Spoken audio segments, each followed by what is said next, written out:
Bon dia, new moons. I am Josie the Mustang, the afro-latina, Regina George of Witches, and you're aligned with the frequency of the Lua Nova podcast. And in today's episode, this is the first part of a two-part series. The moon method is where I am going to be walking you, my new moons, through how to either set your goals if you don't know what they are, or how to organize your goals if you do know what they are. Okay, so the second part will be next Monday, and that will be for those of you where you do know exactly what your goals are, and you're just not really sure how to structure it. One thing I know how to do is structure. One thing I also am great at, planning. One thing I also enjoy, writing things down. So the only thing you're going to need is a pen and paper for this. I definitely recommend using either your journal or just a notebook that is related to manifestation. Okay, and I want to address something that is personal before I get into the episode. I want to address some things that are personal, not just one thing. So I'm going to be upfront with you all. But the first thing, I feel like I mainly need to talk to the Latin community that is really obsessed with whitewashing. And this happens a lot in the Mexican community, something I can speak about because my mother is Mexican. My mother would also be what by Mexican standards would be considered extremely light. And you all know that I have been with Eric for many years now, and he, not only is he extremely light, meaning his skin color, he has a red beard. So he's, I oftentimes make fun of him and say he looks Irish, but he doesn't. He just has very light features. But I've never been the type of person who's been color struck at all. If you're not familiar with what color struck is, because you might be Caucasian or it might not be something that is a part of your culture, although this is something that goes across many cultures, then you may not be familiar with whitewashing. Whitewashing is something that happens in many communities thanks to colonization. And as a proud Afro-Latina, it's something I need to talk about. I am half Afro-Brazilian and half Mexican. My father was Afro-Brazilian. My mother is Mexican-American. And I grew up in the United States, as you can hear by the tone of my voice. You can tell. And yes, you can hear, and I've heard from many of my listeners, you can hear the accent that I do have, but that comes from learning two languages, since English is my first language. But I'm trying, guys. But I say all of that to say that as an Afro-Latina, who by Brazilian standards is, we celebrate our brownness. There's Afro-Brazilians that are much darker than I am, and it has a lot to do with the fact that my mother, of course, is Mexican-American. So I don't wear that as some sort of badge of honor. Yes, there's jokes in my family about, when I make fun of them for being pale, and they say, well, so are you. You're the Afro-Latina one, and you're pale. So what's your excuse? And it's just jokes between us. I've never been offended. I have an aunt that, she's American, by the way, who very regularly calls, she used to. She doesn't anymore because she doesn't want to be offensive, but I've never been offended. And this is an inside joke, has called me Special Edition Black based on some of the very ignorant comments that she's heard people say to me. So she's like, you must be Special Edition Black. I don't know. Since, long story short, people assume that Black people can only be African American. But as many of you already know, because if you listen to Manifestation Podcast, you are likely extremely intelligent, because I noticed that those of us who look beyond religion to guide us do tend to be on the intelligent side. So you already understand this in a way that the average person doesn't. But you already know that Black people come from all over the world. There is no such thing as everybody Black is African American. And although this is in no way, shape, or form, this has nothing to do with my African American brothers and sisters. You guys can actually sit this one out. You are not the issue. The issue is within the Latin community this time. That's who I'm addressing, because I see more and more of people whitewashing themselves by, let's say, dyeing their hair blonde, blue contacts, or saying, how people think that they're Spanish. I understand, obviously, we were colonized by Portugal and Spain. I get that. But, and this is no shade to anybody that is from Spain or Portugal. I actually have quite a massive listener base in both of those places. However, I'm very surprised by that, but however, the issue comes from not loving your own culture and where you come from. And I've never been able to relate to that. I've never wanted to be anything but me. In fact, the only time I'm extremely uncomfortable in my skin is when my hair is straight. Once in a while, if you go on my TikTok, you can see this. I have worn straight hair and I don't enjoy it. It's just not who I am. When I did promos, sometimes I had to wear straight hair depending on the outfit that was sent to me. I didn't enjoy it. But my big curly hair is what I identify with. It is who I am. And it tells a story of my background. And I'm not ashamed of it. In fact, I will not be pulling out a flat iron anytime again in my life. If I want to wear straight hair, it's going to have to be a wig. But I wish I understood the need to erase your culture, because it doesn't make sense to me.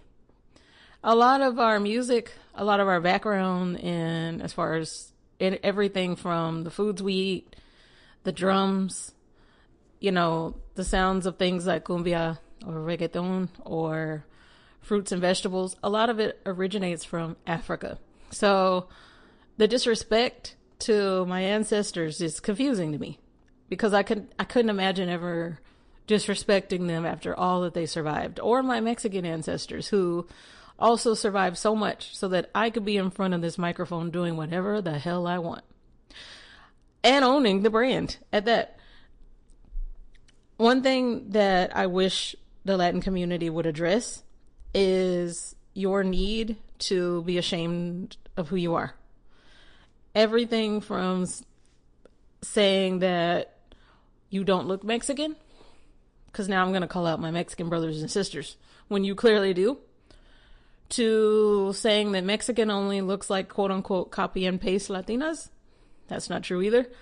To calling out darker skinned Latinas, and especially who are not Afro-Latina.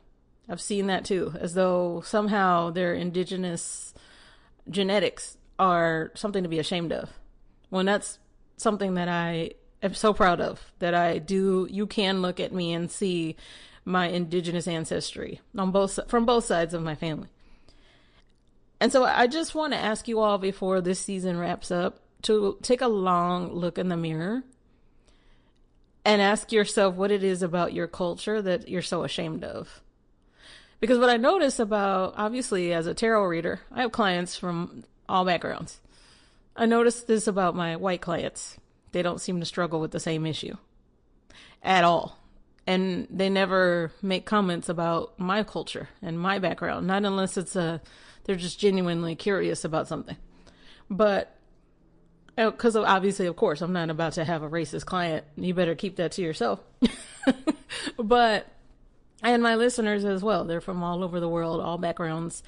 And some of the countries that tune in the most kind of surprise me because their background is so different than mine. But I love that, because it means that I'm reaching people from all over the world that can teach me. And I hope that you learn from me to not feed into stereotypes. As an Afro-Latina who grew up in the United States, I grew up in Texas. Texas is not known for its education, yet I'm a genius. I am extremely educated, and it is not something I will ever be ashamed of. I'm also extremely confident, because why wouldn't I be? After all I've overcome, why wouldn't I be? Imagine having the background that I have. What do I have to be ashamed of? A great-grandmother and great-grandfather that crossed from Mexico to here to build a life.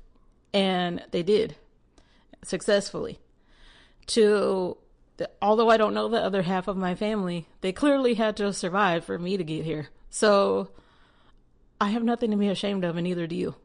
I don't care what your background is. I don't care what your background is. At the beginning of this season, I taught you about the chakra system, which means that I had to consult people that had mainly an Indian background and ask them about the chakras. And although I didn't go in depth because I wanted you to learn the rest on your own, it was just an intro to it. What I learned from them was a new culture that now I get to help other people learn. without erasing my own. And so that's all I'm asking you to do, is to keep that in mind when you say some of the comments that you say online. And I know that most of what you see online are bots. So I don't interact with bots, but I don't interact, period. But I just want you all to hear how you sound sometimes. You know, and obviously I'm not talking to the majority of my listeners. I'm talking to people mainly in the Latin community that may come across this and be very confused as to, this Afro-Latina sounds very American and she doesn't fit the stereotypes. You're right, because I never will. I also don't fit the stereotype of what you think a witch is supposed to act like. So why is it you're so comfortable fitting into stereotypes? I don't know. But the next thing I wanted to address are some listeners, you didn't do anything wrong, don't worry, that asked me to mention some things, from Thatcher, who is in Utah, to Zeta, to Ramona, Jared, Jake, Angel, hold on, I'll get all of your names in here, Bex, Dante, hold on, Marlon, and Christina. Those are just to name a few. There's actually more here that have asked me to mention two things: the documentary that Netflix dropped about Sean Diddy Combs, and the updates regarding the case around Celeste Rivas Hernandez. And I'm going to start off with Celeste because there's not a lot to say here. You all wanted me to address, essentially, like, from a witch's point of view, do I think that there are witches that are moving this case, that are hexing David, etc.? I think I've said this before, but if I haven't, here it goes. David, the singer David, Sean Diddy Combs, Trump, Elon Musk, and maybe not even so much Elon Musk yet, but, you know, well, we'll throw him in there. Elon Musk, and think of somebody else that's evil. They continuously hex themselves. Little do people know that. When people talk about witchcraft, they don't know the first thing about witchcraft, and they say things like black magic or white magic, etc. What they don't realize is that when you say things like, well, Trump has witches on his side, etc., none of that would stop everything that he's done to himself. With Diddy, the same thing. None of that would stop what he continuously keeps doing to himself. And I watched this myself. I've seen firsthand from watching this documentary, it's called The Reckoning, that Diddy continuously kept hexing himself with his words and with his imagery. Because anytime that you start to dabble into the occult, well, now you're dabbling into spiritual realms that you don't truly understand. And because of that, you may be disrespecting them by, I don't know, doing things like hurting Cassie on camera and then acting like you didn't. And then acting like it was a quote unquote loving relationship. Or David, who tried to go on with his life as though this young child was not deceased in his trunk. All of that is you hexing yourself. So to answer my listeners who asked me from a witch's standpoint, if I think anybody's hexing them, they don't need to. If you're a baby witch and you feel the need to hex these people, I'm not going to tell you not to. It's your energy, it's your ingredients, it's your spell work, but pay attention. They are hexing themselves and they will continue to. And just like I said, I would never let up on David's energy.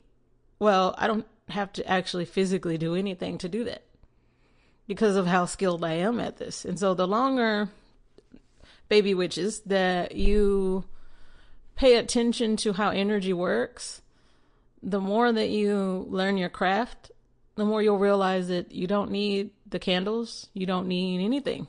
The herbs, all of that. Sometimes it's just in a word. Sometimes it is just in a thought. And if you really pay attention to these types of people, they keep doing these things to themselves. So there's not a lot that you need to do. So they've hexed themselves. after I haven't finished the Reckoning. It's called Sean Diddy Combs' The Reckoning. And 50 Cent is an executive producer on this documentary. It was obvious to me that Diddy is not as smart as he thinks he is. First of all, he can't even spell basic words. So that alone told me a lot about his thought process. And as I've told you all before, you don't have to be smart to manifest. You don't have to be a good person to manifest. Some of the worst people and some of the most unintelligent people you ever meet are the greatest manifestors because they just simply have the audacity. And so that's what I teach you to have. But be careful of your wording and be careful of how you treat other people because you might be hexing yourself. So that's what we're seeing. So I hope that was an update. I'm not sure if it was the update you wanted, but there's an update for you.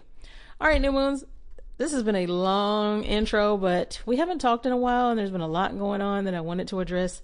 I know that there's more, but that's okay. More on that another time. Well, I do have some updates regarding the Patreon, but I might even have to make it its own episode in order to explain to you what's coming up next. So one moment, and if this code is not right after I'm done speaking, I'm going to send somebody an email. A sternly worded email. One moment. Lua Nova Codes of Manifestation. Códigos de manifestação Lua Nova. Code 225. I am both the affirmation and the answer. How was your Mercury retrograde, new moons? Was it rough? Well, the good news is that was the last one for 2025. So take a little breather. Mercury tried it for all of us.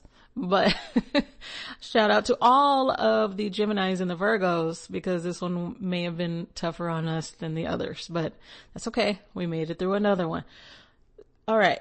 So by a show of hands, how many of you would say that the first of the year, the beginning of the year, is January the 1st? Okay.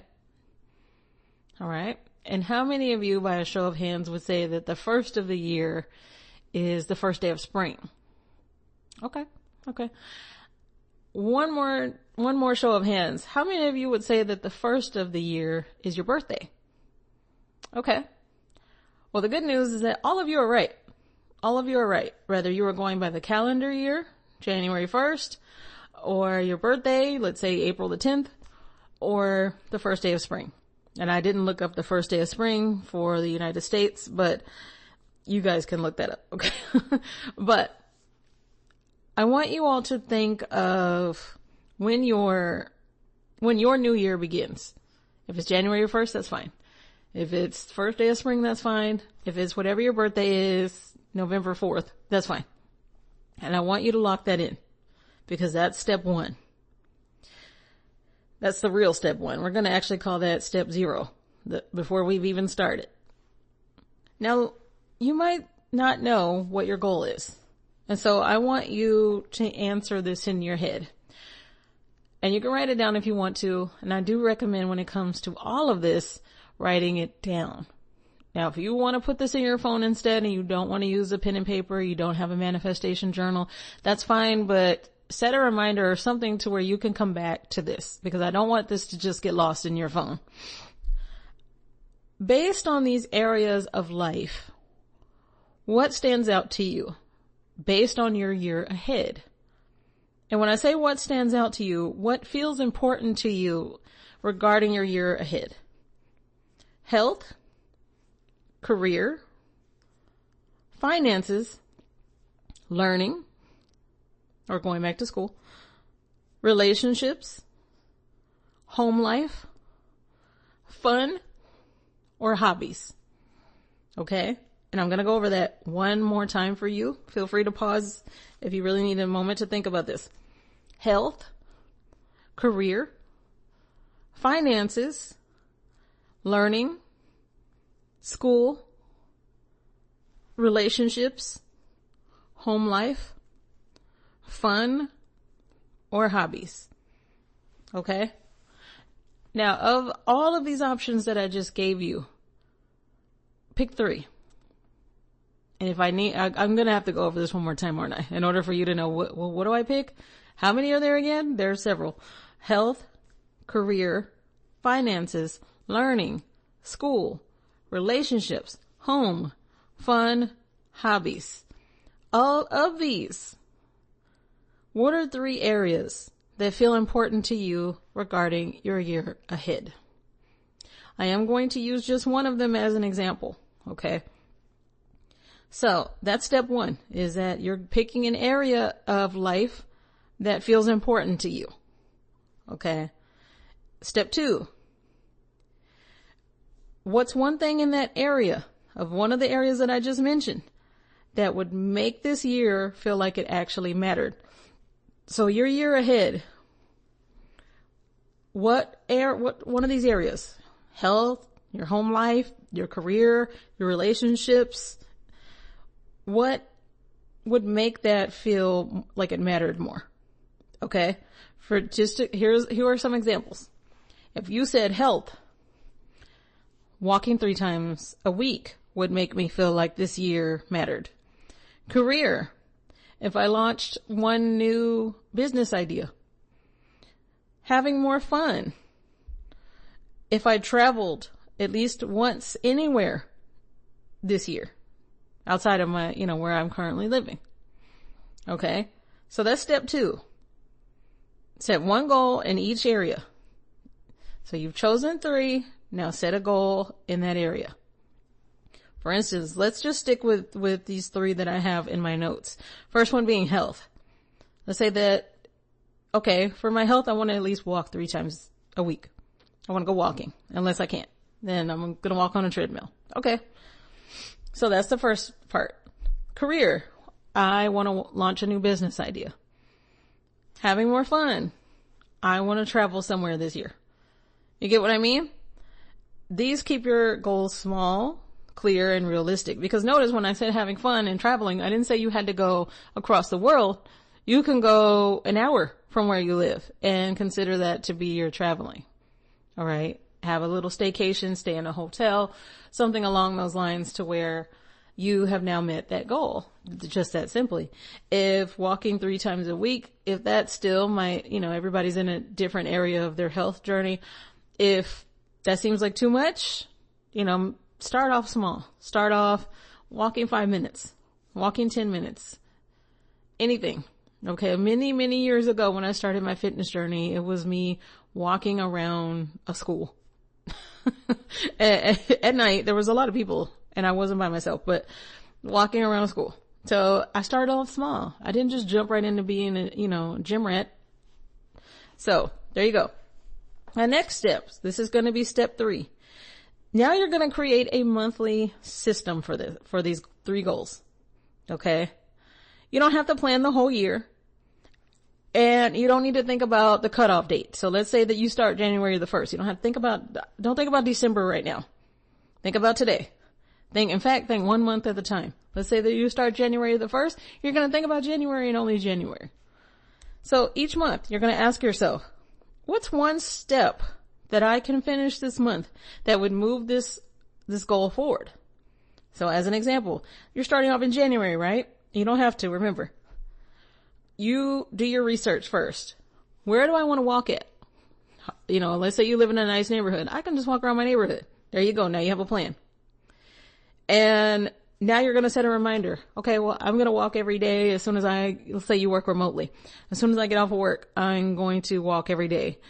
If you have a pet, makes this even easier. You're already going to have to take them out if you have a dog. Anyway, I said a pet as though, well, I don't know. Do any of you take your cats outside? Maybe your horse, whatever.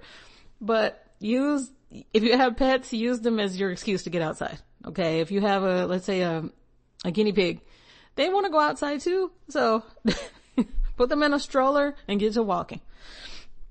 February. Now we're going to focus only on February. Okay. Well, I'm going to increase my walk. Instead of doing 3 days a week, now I want to do 4 days. Or instead of doing 10 minutes, now I want to do 15. Okay. And you're going to focus on just that goal for February. Now March rolls around. You know what? I'm kind of tired of this trail. I want to do something different. I want to mix it up. I'm going to start walking at the park. Okay. And that's all you're going to focus on for March. Don't add anything else in. And so each of your goals goes like that. Focusing on what they are for that month. Okay, Josie, this is confusing. What? Okay. I'm going to walk you through this even more. Your goal, let's say, is to find a relationship, have a happy relationship. Get out of the bars, first of all. Get off of the apps, second of all. So you're going to start going to places where there are people. Maybe you join one of those running clubs. Yikes. Why do you want to run on purpose? Okay. But hey, let me stop being judgy. You join that. You now are able to network with people. Or you start going to, you start taking a class. Let's say you are an adult and you've already finished school, but you want to go back to school for something. Well, now you're out in public more. Okay. Every time that you are in social situations, you're not being the wallflower introvert. As an introvert, who's really not as introverted as you would think, but I am, but I'm not. But I understand the anxiety. I understand. But let's say that your goal is to find a relationship. In order to do that, it's important to really get yourself out there. Let's say that you know a bunch of people that are married. Ask them. Happily married only, please. Ask them, how did they meet their significant other? Where did they meet? And think of different ways that are not the norm, and especially in this day and age when everybody just wants to scroll on their phone, to meet people. And keep in mind that when it comes to apps, you're not going to meet the best quality, because most of the people on there, for instance, the women might be serious about looking for a relationship, but the men are not. You get what I mean? So think that through. Plan that out. How is that going to work for you? So let's say that that's one of your goals. Well, now you want to walk. So that's your health. And now you want to meet somebody. That's relationships. Let's throw in one more goal. Okay. I want to get my finances in order. Cool. Okay. Well, in January, here's your 3 goals. January the 1st. Let me look up the best places to walk. Okay, I'm going to walk around my neighborhood. Boom. Check that off. That's all I got to do for January is start going outside, walk around my neighborhood. Boom. Second goal, relationships. Okay, well, I want to meet people, but I don't want to meet people on the apps. So let me ask around. Let me see if there's any events I can go to, and not the typical bar hopping. Okay. Goal accomplished. Now you go to some of those events, or one of those events. Even if you just go to one, that's enough. Goal number 3, finances. You know what? Do I really need this $10 to blow on nonsense that was left over from, my birthday money? Why don't I just put it away? Goal number 3 has just been met. Open a savings account, put that $10 in there. You get what I mean? So start off small. These are, by the way, are only examples, strictly examples. And those 3 goals will be the only 3 goals that you are going to focus on for the year ahead. The point of all of this was not to overwhelm you, because if it's just 3 goals, then you get to focus on just those 3 goals. And if you do it month by month, you have a clear direction. Okay. And you don't have to be hyper specific. I am somebody who is hyper specific and loves for everything to be planned, but be flexible as well. For instance, like I said, let's say that you have decided to go walking, but you have to have a backup plan. What happens if that day something comes up and you need to go, you have somebody's birthday party or something to get to? Maybe you walk earlier that day. Maybe you walk later. Maybe you have a walking pad or indoor treadmill and you do it that way, so you can get out there. By the way, on Patreon, I do have a guided walking meditation. Got to plug the Patreon here and there. And this also gives you automatic progress, because every single month you have these tiny little goals that you're giving yourself. So you're getting to see your progress, because what I want you to do at the end of every single month is look back. Okay, did I meet that goal? Did I walk 5 more minutes? Did I get out there a little more and just get off the dating apps? And did I save anything else to my savings account, or is it still the same $10? If it's still the same $10, that's also a pat on the back, because you didn't spend it. Okay? And this also helps you to remain motivated. So going over this one more time, pick what your goals are. And okay, fine. I'll go over what those could be. Here's the thing. These are just options. You can come up with your own options, but these are options. Your health, your career, your finances, learning, school, relationships, home, fun, hobbies. Okay.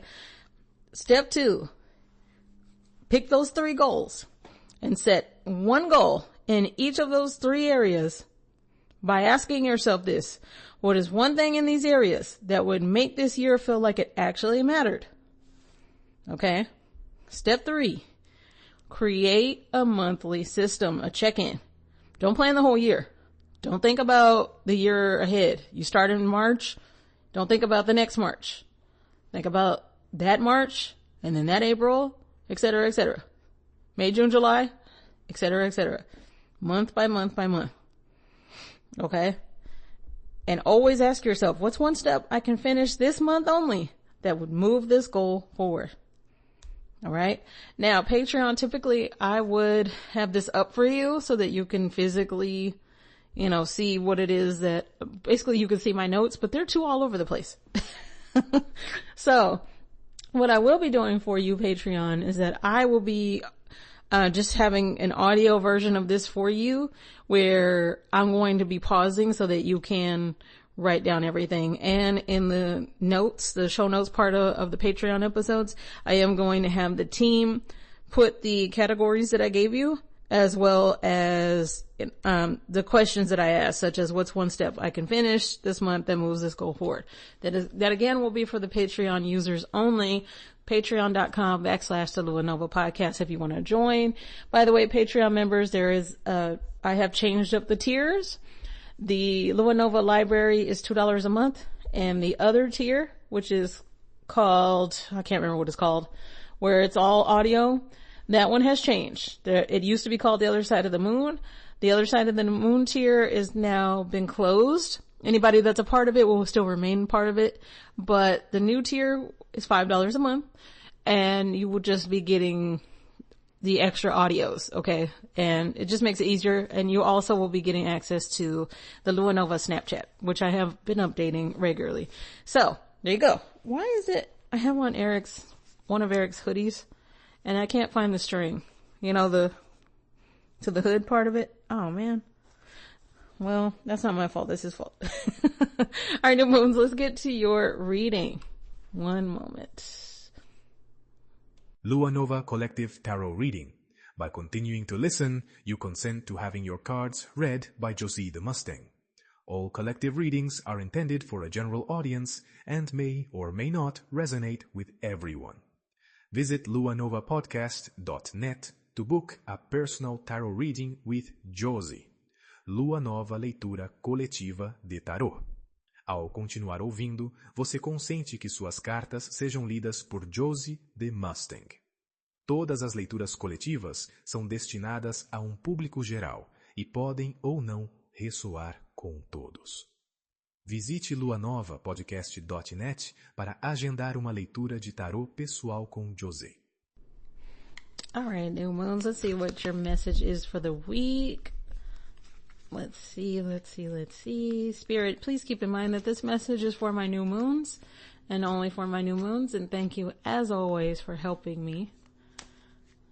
And when you are in the room, can you do me a favor? Can you make that candle flicker a little bit brighter for me? There we go.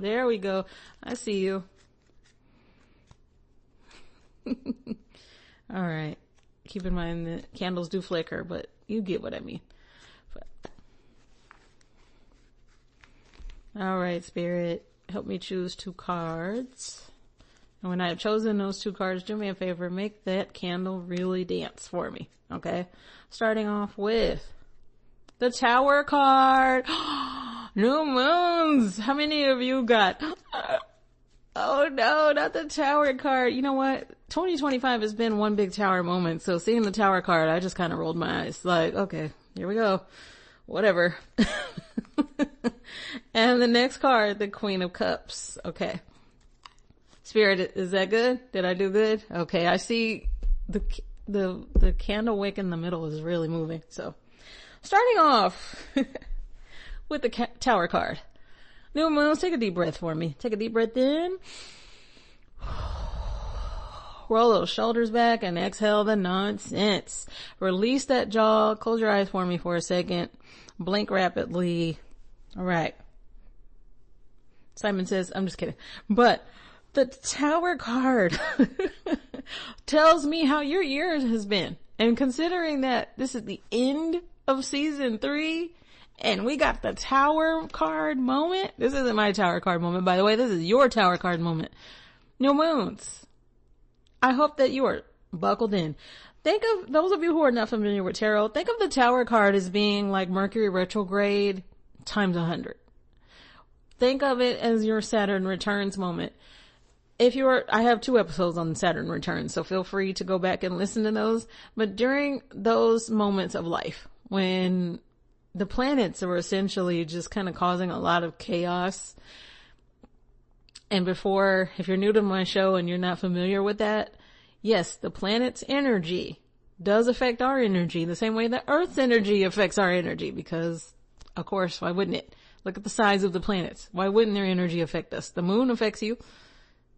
So, I mean, why wouldn't it? But the Tower card is about to make some things change, and you are not ready. And I'm going to be really blunt with you. I immediately can tell. Some of you are about to have a great loss, and I'm referring to a loved one because I felt it. And as somebody who lost my furry best friend at the beginning of January, I hate it for you already. I think you already knew this was coming, though. I think that you felt it. I think that I confirmed it I hear the number 12. So Spirit, are you saying that there's 12 people that I'm referring to, or is it just the number 12 is relevant? Okay. Based on this candle movement that is near me, I'm going to say that I'm referring to 12 people. Okay. And,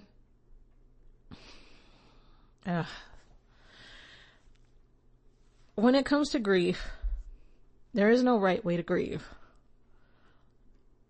There is nothing that anybody could ever say that could prepare you for that grief. And I do feel like it is a loss of a loved one, but I also feel like for some of you, it is a shakeup in your life, such as you have to move very quickly.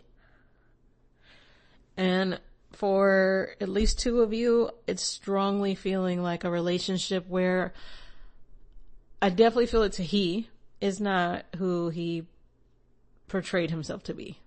Okay. And I want you to understand, you can tell I'm choosing my words very carefully. It's only going to be a short moment of this. Okay. And I'm not meaning that, I don't mean that you're going to grieve for a short time. I mean that if it's a loved one that passed away, it's going to be quick. If it's that you have to move, you're going to do so quickly. If it's a relationship ending, it's going to end quickly. Okay. And it's going to kind of wipe away everything, and you're going to start over. And what I mean is that if that starting over financially, starting over in school, starting over in a new town, starting over meaning that you're single and you're not going to jump right into anything new. Okay. But it's necessary. The grief will always be with us. There is no such thing as one day you no longer grieve. As I've mentioned on the show, my grandmother passed away a very long time ago. But I do still, from time to time, get very sad. I got sad the other day. But it's something that you learn to accept. There are days that I can't stop crying when it comes to Hoshi. And I can't stop thinking about his last day. And the grief just kind of becomes a part of who we are, but it is not all of who we are. And as somebody who very regularly talks to spirits, they do feel our sadness. They don't want us to feel that way. I've never ever come across a spirit that wanted us to feel sad. And one universal message that I get from animals and people alike that have passed is them wanting us to move forward, to, especially with plans that we had for our life. So I know for a fact that somebody needed to hear that. Okay. And I just want you to understand that just like you sat with me through my grief and you understood that Hoshi was never just a dog to me. He was my furry best friend of 16 years. That none of your grief is small. Whatever it is that you are grieving is important. And I am going to sit with you. So just know the inbox is always open if you need me. So moving to the Queen of Cups. The Queen of Cups is all about compassion. It is all about comfort. And so you will have people around you that are going to get you through this. And I don't mean just me. I mean, maybe it is a stranger that you meet at work and you become friends. Or you do have a support team already. Or it could be your husband. It could be your best friend from 3rd grade. You do have a support team. This Queen of Cups energy is going to get you through this. The Queen of Cups, she is extremely nurturing and kind. Everything about her is based on empathy. And I need you to have that level of empathy for yourself, because when it comes to all sorts of grief, we oftentimes will place so much of the guilt on ourselves, as though we are punishing ourselves for the grief that we're feeling. Let's say that you lost your job. That's a grief. That's a different form of grief. And now you're beating yourself up because, oh, my resume is just not good enough and nobody wants to hire me, and if you live in the U.S., this is a terrible job market and the media keeps lying as though we don't know better. But it's not you. And there wasn't anything you could do. It was time for a new chapter. The Tower moment is not meant to be scary. It is necessary. And so the Queen of Cups asks you to give yourself grace, because she gives everybody grace. She is very much so like a loving motherly figure. If you've ever watched Abbott Elementary, which is my favorite go-to show, it's also Eric's, we watch it all the time. There is a character on the show, feel free to look this up, and her name is Barbara. She's a kindergarten teacher. That energy that she has is Queen of Cups energy. Very much so being intuitive and emotionally very caring, and she has a healing nature about her. That is what you have to give yourself. Hug yourself. Take care of yourself. Be kind to yourself, because yes, you do have people around you or people that are going to be coming into your life, but hold on. I see 3/11 and I think they're telling me March 11th. Okay. So for some of you, it's March 11th that you need to, you just need to, buckle up. Okay. So new moons, I didn't mean to scare you. The Tower card is not meant to be scary. It is necessary in our life. And that is your reading for this week, new moons. And I'm hoping the text from Spirit has a lighter note to it, because I'm a little bummed with, I'm a little bummed out with that reading, but that's okay. One second, new moons. I'm about to check my phone.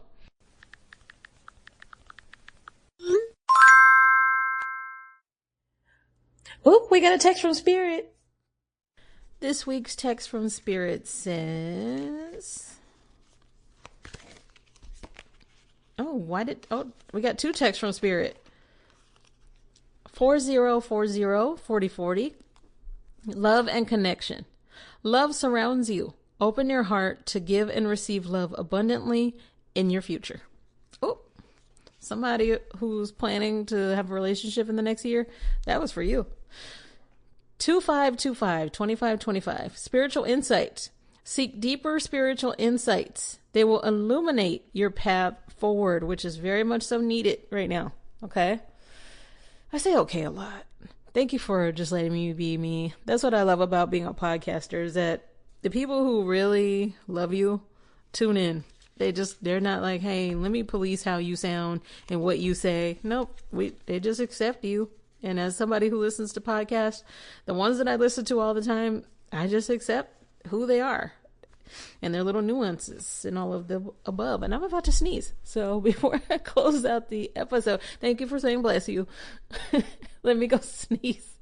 Obrigada, new moons, for aligning with the frequency of the Lua Nova podcast. And before we close out today's episode, I just want to let you all know, this is my announcement, that I have chosen the listener whose case will be the first one for Court of the New Moon. Court of the New Moon will be starting I believe the second week. I said that I would have this out for you.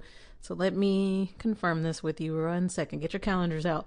Court of the New Moon will be starting January the 14th, 2026. So that is a Wednesday. And the Lua Nova podcast will still be every single Monday.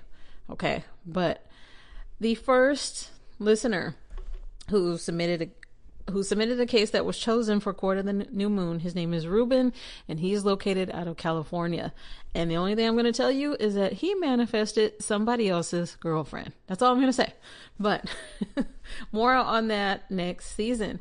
New moons, thank you so much for being here for another week down in season 3. We are almost at the end here. So I appreciate you. You already know to go to the show notes if you want to book readings with me. Go to luanovapodcast.net. Go to courtofthenewmoon.com. If you want to submit your case, go to patreon.com/the Lua Nova podcast.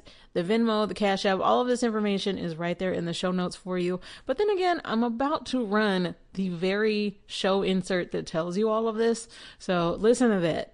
Make sure you listen to that because this gives you all the information that you all ask my team all of the time. Shout out to the Lua Nova team. I hope that you are enjoying your time off. I miss you. I need your help. Santi, please help. No, I know that he's willing to help anytime. Shout out to my team. You guys are amazing. Shout out to Victor and Santi for all of your hard work. And shout out to Eric, because you all don't know that he's also part of the Lua Nova team and has always told people, hey, yeah, so you seem like you need some help when it comes to manifesting. Here's my girl's podcast. Listen to it all day. And new moons, I will talk to you next Monday. What else did I need to tell you before? Hold on. Oh, okay. I knew I was forgetting something. So I promised you, I don't even remember what I said this. I promised you that you would be getting a guided meditation. The guided meditation is going to be at the minimum of 20 minutes, which means that it's going to be the whole episode. So I'm trying to decide the type of guided meditation I want to do for you. Is it going to be a sleep one? Is it going to be related to manifesting? I'm not sure what it is yet. I have not written the script out, but just know that is likely going to be let's see what Monday that will be so you know when to look for it. That's likely going to be the 22nd. Yes. Okay. So December the 22nd is likely when that episode will come out. The part 2 of this series of the Moon Method will air December 15th, and that will close out the last series of season 3. All right, new moons, talk to you next week. Ciao, ciao. To book a personal tarot reading with me, submit your question for the 6th House Virgo segment, and your question just might be read right here on the show. Or read the full disclaimer on spiritual consent and listener responsibility. Visit luanovapodcast.net. To submit a case for Court of the New Moon, go to courtofthenewmoon.com. If you would like to become a Patreon member, download the Patreon app or go to patreon.com/the Lua Nova podcast. Support is also appreciated, so I want to thank you for those of you who always send in donations, and you can do so via Venmo or Cash App.